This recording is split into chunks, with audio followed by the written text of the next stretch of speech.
This is the Milo Beasley Show. This is the Milo Beasley Show. There's only one thing you need to know. This is the Milo Beasley Show. And now, here's your host, Milo Beasley. And welcome to the Milo Beasley Show. We have our second guest of 2021, and I couldn't be more excited. I first learned about this individual, I think 2007, so 13, 14 years ago. Holy cow. Please help me welcome to the show at this time, Brian Brushwood. How are you doing, man? Dude, hanging in there. Excited. New year, new me. I didn't know that for a split second. I thought you were saying that you're going to have 2021 guests this year. And I thought that was very ambitious of you. Maybe you never know how things go. I mean, last year was 2,000 weeks. So maybe this year will be maybe a little bit less. Yeah, right.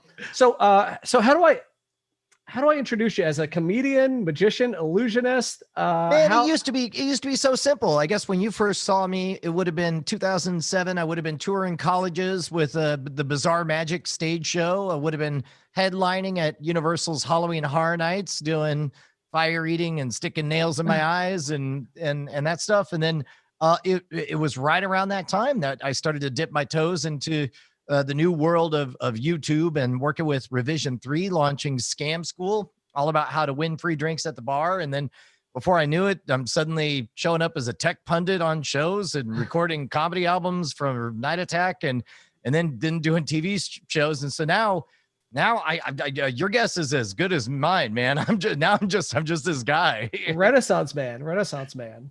Yeah. Right. And you're living in Texas? Yep. Just on the outskirts. Literally, we're broadcasting now from Austin city limits. The road literally touches the other side of the street.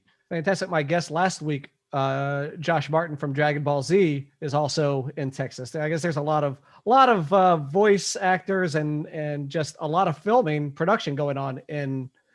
Oh, sure. Yeah. There's Austin's always been appealing in terms of the flexibility for shooting and, the legends of everything from your Robert Rodriguez's to like Funimation Studios, just absolutely. Up the road in Dallas, where unfortunately it looks like the secret's getting out. Everyone's running over here from California. Right. I mean, yeah, I think I'm in Florida, so we have all the New Yorkers coming here. So you have all the Californians going there. Exactly. Plus, I mean, you have like South by Southwest. I mean, you have a lot of really cool things going on in Texas. And South by Southwest just keeps getting bigger. Film interactive and video, and now I guess they have a video gaming track as well. Obviously, 2020 threw a monkey wrench into everything, but it's like for one entire month, 50,000 new people swoop into the city and everything just gets crazy. That is insane. I mean, you talked about 2020 being crazy. So obviously you were touring, you're, doing, popping up on TV shows and stuff like that. What have you been able to do during this time? I mean, obviously the touring stopped. So what did you do to keep yourself busy? Look, I'm not saying that future me definitely built a time machine and went back in time, but if he did, he almost certainly would give advice like, hey kid, start doing stuff on the internet, buy 7 acres on the edge of town, make sure you have triple redundancy on your internet. I'm just going to say 2020 will be a big one. So we weirdly, I mean, it's affected a lot of my magician touring friends just called me one by one, just totally panicked. And I said, hey man, here's what you could do in terms of doing a virtual magic show. And a lot of these folks were able to preserve their bookings. And I've done a few of the virtual magic shows, which is really a trip. I mean, I'm not going to lie, compared to hopping on a plane at 4 a.m, flying across the country, setting up for 3 hours, doing the show, and then packing it all up to do it in another state the following day. There's some appeal to just kind of walking down the street and doing it in your studio. However, boy, is it hard to keep the energy alive when there's no real human beings applauding or laughing, and it's on you to make it not awkward for them. Right. And you have what, 3 kids to drive you insane during this time, right? Yeah, dude. That's another thing that we lucked out on. We had been running everything just out of our studio was just a spare bedroom all the way up until a year and a half ago, where we bought this new property that has a long and very bizarre storied history. It was at one point a nudist colony. It was a martial arts cult compound for a while. It looked like the Paper Street house from Fight Club. And so about a year and a half later, we're finally getting to a place where it's I'm not scared to host people over here, which is just great because as hard as 2020 was, a friend of mine said, you are very, very tightly coiled and just ready for the moment 2021 gives you a break. and then we're going to go lightning speed, hopefully. That sounds fantastic. And I can't wait to see what comes out of that. So again, you said you had all your magician friends, working on stuff. When did you start learning about magic, and 2, loving magic? Magic, I fell in love the same way, most 8-year-olds do. You get a magic kit and you feel power for the first time, and that's attractive. But it wasn't until I went to college that I had a friend of mine show me a card trick and then wouldn't tell me how it was done. And I was like, well, guess who has 20 hours of free time per day now? Me. So I'm going to learn better magic tricks just to spite you. And so I started with the fundamentals. There's a book from 1940s called The Royal Road to Card Magic. Just that and a deck of cards. Within a year, I was doing side gigs, and man, oh man, in a world where I was previously making $4.25 per hour slinging popcorn at a movie theater, when all of a sudden I could make $20 whole per hour doing magic, I felt like I'd broken the code of the Matrix, and never had to have a quote unquote real side job.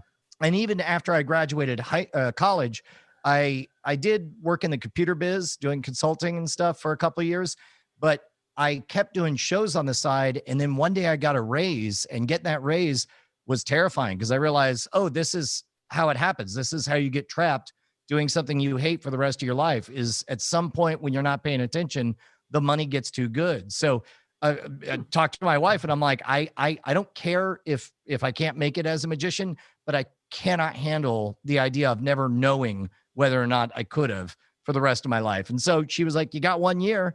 And a year later, I got her to quit her job and started touring. A couple of years after that, was on the Tonight Show, and then kind of on the public stage, bigger and bigger gigs. That's fantastic. I mean, I think that's the type of thing that people need to hear right now. People are stuck in, transitions and, not knowing what to do. And perhaps they need to make that leap. Maybe now's the time for folks to make that leap. And I think that's a good message to key in on, especially at a time when everybody's having to be flexible. Everybody's having to figure out their new side hustle, to use an overplayed word. But meanwhile, yeah, the days of becoming a specialist in one thing and doing it, for 40 years until you drop dead of a heart attack, right, I say thankfully are behind us. And instead, now all of us have to be generalists, and we're sort of we're seeing that during the pandemic, all of these facilities that are able to flip the switch and just suddenly start manufacturing PPE because we need it and they can do it. And I like that humans have proven so resourceful during this time. Absolutely. And as mentioned earlier, I first met you in 2007 at Halloween Horror Nights. I have a picture with you. I actually have a picture with you, but it was 2007, so it was posted on MySpace. So I no longer have that photo, and I went trying to go back to it. Like, some photos pop up, but that is one photo that does not pop. So I'm gonna try to find fix it, man. Yes. Next time we're at a convention or something, we'll have to do an updated photo. Absolutely. So yeah. So I in fact, the caption to the picture was Brian Brushwood, the greatest magician alive. So there it is. So been a fan for 13, 14 years, but let's talk about Halloween Horror Nights for a little bit. How did that happen? So I did one of my the best magic trick I ever wrote, full stop, was the right magic trick at the right time. There was a time before cell phone cameras got good that they had to kind of cheat at how they work. And I guess I'm going to reveal how the illusion worked. But at some point, I found out that that all camera phones would capture both infrared and visible light. And so when I found that out, I took a remote control and shined it at my phone. I was like, wow, that's kind of cool. I was like, what could you do with that? And I started to play around with the idea, and the performance that really, there's only one performance that I did at this New York show back in the day that's still visible. But I tell a ghost story about a haunted videotape that allegedly, if you look just right, you're going to see this mysterious face. And when you see the static and it looks weird and freaky, but there's nothing really to it. And so I was like, watch it again through your cell phone. And then half the people would start freaking out. Girls would start screaming. Guys would push on each other. I had never seen a response like that before. There was true terror that was happening. And it didn't hurt that I would crowd everyone together. So they're all bustling up against each other. And then comes the great lie, because there has to be an end to the routine. And so I say, now here's the crazy part. Some of you guys saw the face, some of you didn't. But if you play the tape backwards, you'll definitely be able to see the tape. And so the creepy music is playing backwards and the static comes in and everybody's leaning in. And then this is when I do that internet sucker punch of a screamer with a big scary face, and it goes, blah. And I had never received hate mail before doing that trick. But I learned that I had to prime the audience of like, hey, we're entering a contract. This is legitimately going to be the scariest magic trick you've ever seen, full stop, bar none. And so I remember I was doing some shows in New Hampshire, and one of the vice presidents over at Halloween Horror Nights had heard about my show, and he came and watched the full hour-plus performance, and he just had this kind of coy look about him, and he's like, yeah, I'm going to bring your stuff back. I think this might be a fit. And so in 2007, originally I was going to do just a 15-minute like opening act for a stage show. But then when we got there and we started setting everything up, they're all like, yeah, maybe you should just do the whole half hour. You could just do the whole thing. And then they brought me back the year after that. And then after a year off, they brought me back in 2010, which, man, that was what a wonderful crush that was, because you're looking at 6 23-minute shows per night. And in 2010, I did 2 versions, kind of we called it Menace and Malice. So an A version and a B version. So really I'm doing like 45 minutes of material, alternating every single night. And some of it is fairly physically demanding. So 3 times a night, I'm doing the bed of nails, getting people from the audience to stand on me. And by the end of the night, just my back would look like Swiss cheese. And then 3 times a night in the middle of 95-degree heat, which I still don't understand how Orlando is able to pull that off at night. At night in October, like in the fall. Right. I'm escaping from straitjackets or whatever. But I look back on that time, and just in one run, because they pack those auditoriums, and so you're getting around 2,200 people per show, and you're doing it 6 times, up to 6 times a night. I was like, hundreds of thousands of people were seeing that. Part of it was great. Part of me is tired, but also that might have been the most chrome-like polished I had gotten, because everything was just on rails by that time.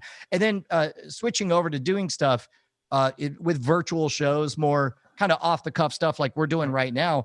On the one hand, it's really liberating and fun and interesting. But on the other hand, part of me does miss the guide rails, the safety rails of having, 10 backup lines and routines for anything that could happen. But nowadays I have to be faster and smarter at thinking on my feet. Right. And of course, that was where I was introduced, and a lot of people were introduced to the phenomenon that is Mr. Happy Pants. It's so great. I'm so glad you enjoyed it, and I'm so glad I bought the shirt. I had the shirt. I wore the shirt to like Disney World. That is amazing. I had somebody say that his daughter had been wearing the shirt for like over 10 years until it finally disintegrated, and asked if I had any.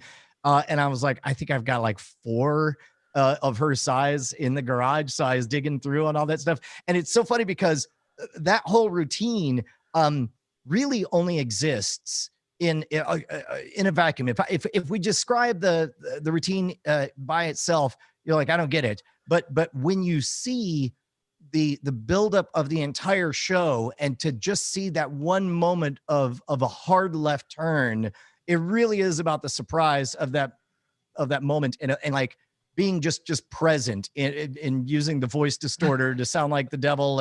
And as you've seen in the show, people would react so differently. Some would be like literally quaking, kind of scared and intimidated. Others, laughing. I love what a Rorschach test that routine was.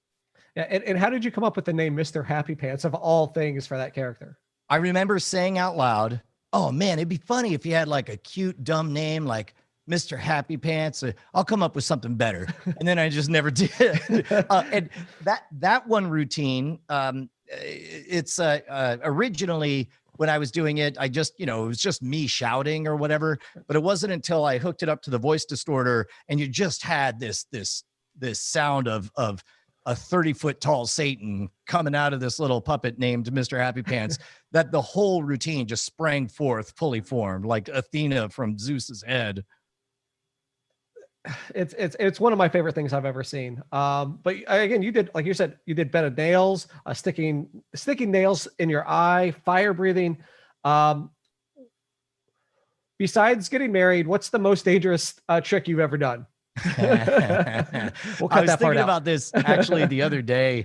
It's funny when you got nothing to lose, you don't have to really worry much about liability. I mean, like I had performers insurance, but looking back on it, one of the things I learned from a world champion strongman, Dennis Rogers, a former world champion grandmaster, what do you call it? Arm wrestler. And he would do this thing where he would have somebody put a 2x4, basically a little bigger than a 2x4, but a plank of wood on their lap. And then he would just ball up a rag around a nail, and with a fist, he would just slam it right through. And he taught me how to do it. And it's brutal on your hands. You got to toughen up a bit. But to add a magic kind of zing to it, I would get somebody up and set them down and put a hood over their head to blindfold them, and then reveal, oh wait, no, just kidding, the blindfold's for me. So I'd put the blindfold on me. So I'm totally bag over my head blindfolded. They're just sitting there with this wood on there, and I'm just physically at full speed whipping this nail right at their crotch. And thankfully, we never had a mishap or anything. But I look back and I was just like, the hell was I thinking, man? This was in my touring stage show. Every episode, oh, it was a lot. Oh man! So have you taught your kids any tricks to like use at school and mess with the other kids? Yeah, what's interesting is the kids have different interests. My middle child is she was 12 when we started, 13 now. But when the pandemic hit, that really broke our show Scam Nation, formerly Scam School, because that whole show was about going to the bars and being on the street, doing magic and being the most interesting person in the room. And part of the strength of that show was that we got real people and taught the magic and then had them do it back to us. All of a sudden, no bars could not do it. And so I was like, well, we got to put something out. So I just started performing with my 12-year-old, and she's great and everybody loves it. And people are already calling me out. So like, get out of here, old man. She's the star of the show, which I love. I mean, I'm super proud of her. I don't know that she'll love magic, but I hope that she continues to like it. Right. And then, I get teaching people, I mean, a trick that you taught was actually you performed on the International Space Station. Yeah. As a matter of fact, I just found out. So if you're unfamiliar, there's a video game developer who goes by the name Lord British. His name's Richard Garriott. Created the Ultima series, Ultima Online, the first big MMO, whole bunch of stuff. He was originally going to be the first citizen astronaut to go up on the space shuttle, but instead Dennis Tito got the slot. But in 2008, while I was performing at Halloween Horror Nights, I got an email from Richard Garriott, who we had met briefly, but he's like, hey man, so I'm in quarantine in Kazakhstan and I'm not allowed to go anywhere. And I'm trying to learn some magic tricks that I could do while I'm in the International Space Station. You have any suggestions of things I could do remotely? And we had just put out this episode of basically a trick you could do over the phone, or in his case, a ham radio. Right. And so if you look up mind control scam or scam school, or a YouTube clip proves mind control exists, you can find it. It's a really simple code that you can learn.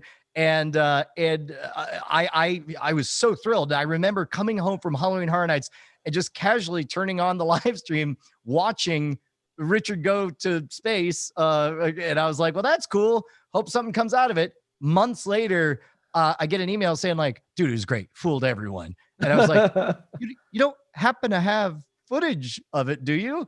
And he says, not only do I have footage, but I went back and I got pickup shots to make sure it looks as good as possible. And so he sent that over. So Richard Garriott is already a childhood hero of mine. So I thought my mind was blown. It's like, if I could go back to 8th grade Brian and say, hey, that dude who makes your favorite video games, he's going to go to space. And while he's there, he's going to do a mind control experiment magic trick that you invented, and you'll get the footage and you'll be able to put it out on your show. By the way, you'll have a show in the future. It was so great. It was so cool. So with that, and obviously your daughter, teaching your daughter tricks and watching her perform, how does that compare to being on stage and doing your tricks and seeing the reaction to watching somebody else do a trick that you taught them and be successful at it? Oh man, it is like watching your kid at a spelling bee, where you feel responsible and you want them to do well, but also ain't nothing you could do to help outside of to let them know, well, next time maybe try this. and that's it. I mean, there's no better teacher than failure. And so all I can hope for anybody learning any of the stuff that I'm teaching online is to get out there, try it, and realize that every failure is a lesson in the making. That's a great lesson. It's a great lesson. So, I mean, you've done, again, like we talked about it, you've done books, TV, podcast. I mean, what's next? We man, I don't, we got some stuff that we're working on. NDA. Yeah, we got some stuff we're working on. We'll just say that. But my main project is doing a little thing called Surviving a Global Pandemic. I'm really looking forward to it. Oh, that's I look forward to surviving the global pandemic as well, hopefully. So a thing I like to do on the Milo Beasley Show with our guest is called the Top 5. I ask a random question. We're gonna kick it back to a theme earlier. We talked about Halloween Horror Nights. But Brian, your top 5 horror movies. Ooh, scary movies. Yes. Best one of all time, still The Exorcist. Put The Shining up there. Rosemary's Baby was so good. For what it was at the time, I don't know how well it's aged, but The Ring I really dug. Okay.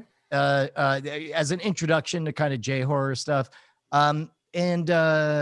Oh man, Cabin in the Woods. Cabin in the Woods as a meta is a really good one. Right, with Thor. Yeah, that's right. Wait, Thor's brother. I can never tell the two apart. It is. Wait, I thought it was it? I don't know. Right. I'll believe it when I see it. I just call them all H-Dog, and then you'll be right. So one thing I do want to talk about is your quarantine hair. Every time I've ever seen you, you've had your hair like spiked up and stuff like that. Is this the growing out quarantine hair? I don't know. It's like at some point I dared myself, and neither me nor the world has flinched yet. It's still wet because it was just raining out here. But for anybody who's not getting video, I look like a page boy in the court of King Arthur. The longest I ever got my hair was down past my shoulder, so I may try for that. Or I may cut it all off tomorrow. We'll see. You never know. I mean, it's spur of the moment things. And you have a birthday coming up. I do. The Yeah. 17th. Yes. The end of this week. Me, Betty White, Ben Franklin, Michelle Obama, and my buddy Brett, the Amtrak around Seville. It's one of those things that I figured out that if you want to fish for ideas for presents for yourself, what you do is you very loudly and in public ask what you want to give Betty White for her birthday, and then say, yeah, that's a good. Whoever has a birthday that day, Right. that's a good one. Is that must be your birthday? Or look Yeah. your birthday up. Yeah, I guess. That's a really good trick. So before we wrap up, where can folks find you on the social medias? I guess, my name is Brian Brushwood. And so that very last part is Shwood, Brushwood. There is no C in Shwood. Just type in the word Shwood. You should be able to find me on the Twitters.